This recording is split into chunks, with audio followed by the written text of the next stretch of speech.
Bismillah ar-Rahman ar-Rahim. Nahmadu wa nasalli ala Rasulil Kareem. Assalamu alaikum wa rahmatullahi wa barakatuh. We praise Allah subhanahu wa ta'ala, ask Him to send peace and blessings on the Prophet sallallahu alaihi wasallam, his companion and his family. We ask Allah subhanahu wa ta'ala that He gives us understanding of deen and make our knowledge beneficial, and through this course, inshallah, He bless us with beneficial knowledge and righteous actions. Last week we learnt about the outline of the course. Today we'll go through the definition of fiqh, of the science of fiqh and fiqh in general, and also an outline of the stages of fiqh, the stages of development, historical stages of fiqh. Just a brief outline, and then next week we'll start going through the details of that, inshallah. So if we take fiqh or the definition of fiqh, fiqh has many meanings. The first and the most vast meaning in scope, fiqh just means understanding. So linguistically, in language, in Arabic, it's like saying, I understand this. So if you understand a mathematical problem, you say, I have fiqh of a mathematical problem. Classically, in Arabic, fiqh was used in that sense. And that you see that in the Quran and Sunnah as well, that it's used in the sense of understanding. A linguistic meaning. So if you take it as a circle, that the most broadest meaning includes, and then within that you got smaller circles that restrict the meaning depending on what we're talking about. But the most vastest and the largest meaning of fiqh means just means understanding. As in the English, we use the word of understanding. So you can use the word of understanding for mathematics, you can use the word understanding for Islam, you can use it for about the rulings, ahkam of deen. So in Arabic, another word that is an equivalent of it is called fahm. Fahm or understanding of deen. Fahm or understanding in general. Then the second meaning is a Sharia or general Islamic term. Sharia meaning all Islamic knowledge, not necessarily related to ruling. So that is what in the hadith of Rasulullah ﷺ or in the Quran, when it's used in the context of Islamic knowledge, the word fiqh doesn't mean their understanding of like tahara, salat, zakat, transaction and so forth. What it means is just general understanding of deen.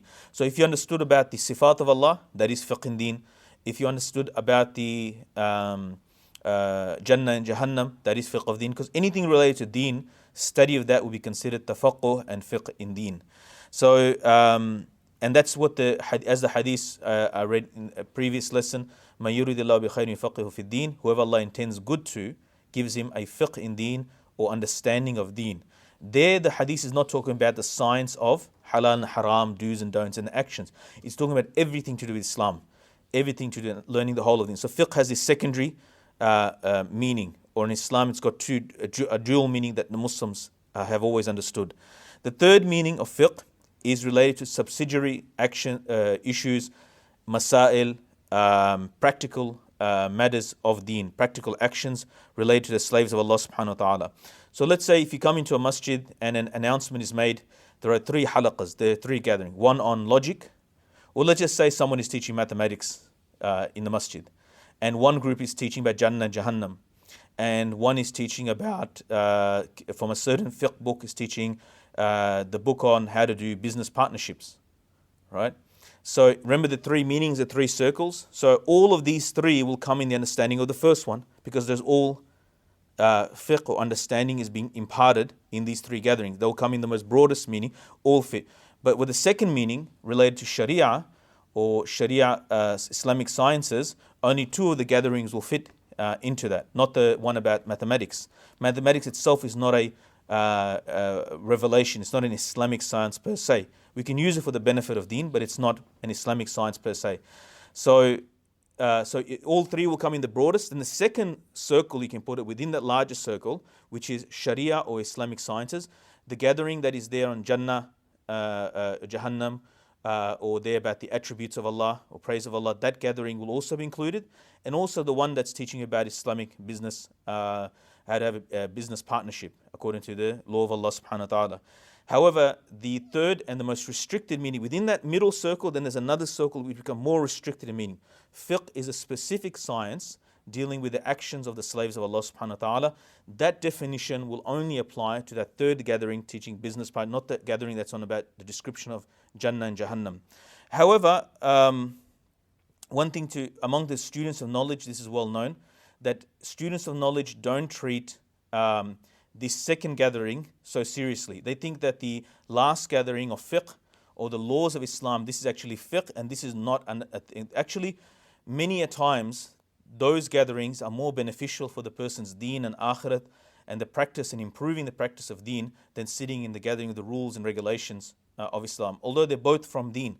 But there is a misunderstanding. When we look at the Quranic and the Hadith usage of the word fiqh, it's not talking about simply the third one, it's also talking about the second one as well. So, for example, the attributes of Allah, a gathering on the attributes and the greatness of Allah, and a gathering on the Jannah and Jahannam, and so forth, the description of Jannah, description of Jahannam, the matters of the Akhirah.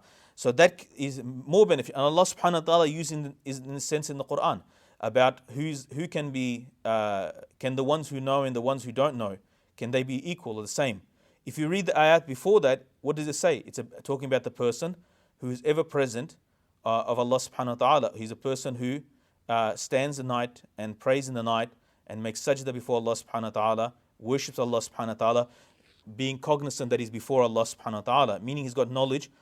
And then it mentioned that person who practices deen like that, praying in the night, knowing that he's going to be before Allah subhanahu wa ta'ala, and can the ones who know and the ones who don't know be the same? So that type of gathering should not be. But it is a well-known fact among the students of knowledge who study Sharia sciences, they don't give much regard to those types of gathering because they think that the real fiqh and real deen and study of deen is only studying the technical sciences, which is also deen as well. But they restrict the meaning to that, unfortunately. What is the scope the subject matter, the mawdu', the subject matter of fiqh? It's the science of fiqh. So we're dealing with that third definition now, specific to the science of fiqh. It's to do with the actions of the slaves of Allah in relation to Islamic rulings. So it's the action of the slaves of Allah subhanahu wa ta'ala in regards to the Islamic rulings, or in relation to the Islamic rulings, the laws, the ahkam. That is the scope. Like grammar, or in Arabic nahwu, the scope, the subject matter is what? The word. Grammar deals only with the word. That's a subject matter. You're not dealing with anything else. What is hadith? Hadith is dealing with, the subject matter of hadith is what? Is the zat, the being of Rasulullah sallallahu alaihi wasallam, the speech, the action, the approvals, right? The condition that came upon Rasulullah sallallahu alaihi wasallam. That is the scope of hadith studies. The subject matter of hadith studies, the scope or the subject matter. Medicine. The study of medicine is, the scope of medicine is what? Is the human body. So the fiqh deals with one thing, and it deals with the actions of the slaves of Allah, and in relation to the rulings of Allah subhanahu wa ta'ala, or the ahkam that are related to that. What is the virtue of studying Islamic knowledge or Sharia in general? So all the fada'il, all the virtues that we've heard of in the Quran and Sunnah for studying Islamic sciences, they all apply to the study of the science of fiqh within that. So any general hadith as mentioned where it tells you about seeking knowledge, traveling for seeking knowledge and so forth, that all applies to the study of fiqh as well. But there's also additional virtues related to the specific study of fiqh. Imam Ibn Jawzi rahmatullah alayh, he said that you know the greatness, the proof of the greatness of a certain thing is by its outcomes. And if you look at the needs of the people over the ages, then, and based on the questions that the ulama and the imams get asked, 99.9% majority, if not nearly all the questions that get asked from the ulama and the muftis is related to fiqh. So you should know, he said you should know the greatness of something by the outcome. And the outcome of fiqh is what? The outcome of fiqh is the actions that will please Allah subhanahu wa ta'ala. The action that He sent through His Prophet sallallahu alaihi wasallam, that if we act upon them, they will attain the rida of Allah subhanahu wa ta'ala, attain the success of this world and the success of the hereafter. So it is the knowledge that the slaves of Allah are in most need of. I mentioned this before as well, that aqidah masail, we get asked every now and then, hadith masala, explanation of hadith, rarely we get asked, tafsir rarely get asked. Majority what people want to know is what I have to do. Is this right or wrong? Is this pure or impure? Is this halal or haram? Is this the right thing to do? Is this sunnah or not? Is this something? So whether it be salat, zakat, divorce, marriage, conflicts in family and business, punishments in Muslim countries, all have to go to fiqh. Many students of knowledge, they excel in memorizing hadith book or the science of hadith classification or usul or fiqh or other sciences, but very few for some reason memorize a book in the masail of fiqh, in the rulings of fiqh, and they neglect it. And that's the thing that you actually need the most, to make sure that you have all those masail at the forefront of your mind, so you're easily able to answer the people's questions, and also yourself to practice it yourself. Remember that Islamic knowledge, someone said to Imam Ahmad bin Hanbal rahmatullah alayh, that if this is knowledge, because he memorized 1 million hadiths, so if the teacher's memorized 1 million hadiths and he's trying to teach you what he's learnt, and asked him, what is the extent of, if this is knowledge, then when do we get to do action? And he rahimullah said, our ilm, or study of our ilm, is action. It is an amal. So we should not see ilm, we should see the study and research and of ilm with reality, that it affects the heart, and the nur of the ilm coming to the heart in itself is an amal. Study and research in ilm, Imam Ahmad said, our knowledge is amal, is an action. In itself, it is a means of doing the getting to do the action and doing the action correctly, because without ilm you can't do any action anyway. But the actual study of ilm is Islamic knowledge, or even fiqh, is actually is an amal, is an action in its own self, and you'll be rewarded for that as done action. Like you're rewarded for salat and rewarded for giving zakat and hajj and so forth. You're rewarded, and the amal is written in your scale of deeds. It's not written when you only practice it. It's not written only when you practice it. You have to intend to practice it, and you have to study with sincerely, so that the nur of ilm, as the ulama have mentioned, and Imam Malik and other imams have mentioned, the nur of ilm and the reality, the haqiqah of ilm comes into the heart. May Allah subhanahu wa ta'ala bless us with that. Where does the ilm of fiqh take support from? It depends on the science of usul al-fiqh, or the principles of fiqh. So the principle of fiqh is that fiqh masail in the fiqh books are derived from the Quran and Sunnah through a certain process. That process involves usul of fiqh. That is not the scope of we are only looking at the development of the science of the subsidiary or the ahkam and the rulings. That's science, which is dependent on usul of fiqh, but we will not be going. That's a whole separate course that needs to go in, and the history and development of that. We're only looking at the history and development of the science of fiqh, not usul of fiqh. Although they are interrelated. What is the ruling of fiqh? The study, it's fard ayn on the person upon whom it is fard to do the action. So if it's fard upon him to do wudu, then it's fard ayn, meaning that it's an individual obligation. A person makes sure that he does his wudu, has a knowledge of this. Absolutely, it's fard upon that person.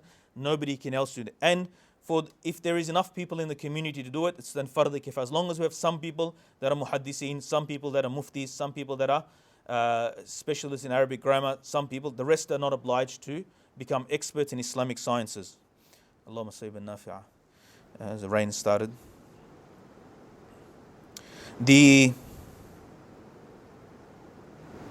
So for example, like zakat of farming. Not everyone has to learn the zakat of farming, but there should be some people who know the rulings of it, because there'll always be farmers. As long as we have to eat, we have to have farmers, and the rulings of that should be known. At least some people should know those rulings. The next slide, in it, we start just a brief outline on the stages of fiqh. There are many books that are written on the history and development of fiqh under many topics, like the tarikh of Sharia, the tarikh of Islamic sciences, but basically, if you look at all these topics, they're talking about one thing. They're basically talking about Islamic sciences, or it's fiqh, the development of it, the history, the stages. Now, because there's different ulama, there is no Islamic prescription of how we divide the eras. Shaykh Aamir Bahjat, in the course in Arabic, he says we can only describe eras after they've occurred, and say, there can be a differentiation between this stage, this century, and this century. In this century, more of this was happening, but it's not like a political history that we're studying, where such an empire finished, the Banu Umayyah finished, or Khulafa Rashidun era finished, Banu Umayyah started, or Banu Umayyah finished and Banu Abbas started, or Banu Abbas finished in terms of the overall ruling of the Muslims, or the Mughal came here, or this ruler came. So one died and died, one dynasty died, another dynasty started. That's not how we can study fiqh, because it's not so absolute and clear cut. I mean, even politics is not so clear cut either. Historical kingdoms and so forth, they're not so black and white either. But generally, we can pinpoint the appointment of a new ruler who ruled for a decade, 2 decades. Then we can see, all right, that must be backtrack and say, all right, that's the point where it started. But fiqh there's a lot of grey area. So different ulama have come up with different descriptions of the various stages in trying to understand that, okay, there's been a significant change now, that we can call this a different stage of Islamic fiqh history. So they've come up, there's one of the ways one of the ulama put it, this is the infancy of fiqh, then it became the youth, then it became the middle age, then it became old age, etc. So they try to, then it became mature, then it became really old. These are personal definitions the ulama have come up with. Then they come up with sort of like, there's no hukm here. These are descriptions of eras, there's no hukm to be applied. Although some people have mentioned we're in the era of the last 200 years, we've been in the era of jumud and taqlid, of blind imitation, according to some view, and stagnant. We're stagnant in our fiqh. And that's not true, because you're passing a hukm by describing an era. And it's not true, because the fiqh schools have survived intact entirely throughout the world, and they have dealt with all the problems of the ummah, even in the last 150 years, in this supposed new modern era. So, if anybody asks a masala, any issue in any of life, whether it be finance, whether it be politics, so forth, there's always an answer. Fiqh has always provided an answer. So the first stage is the era of tashri'. Tashri' is up to 11th after Hijrah, which is at the passing away of Rasulullah sallallahu alaihi wasallam.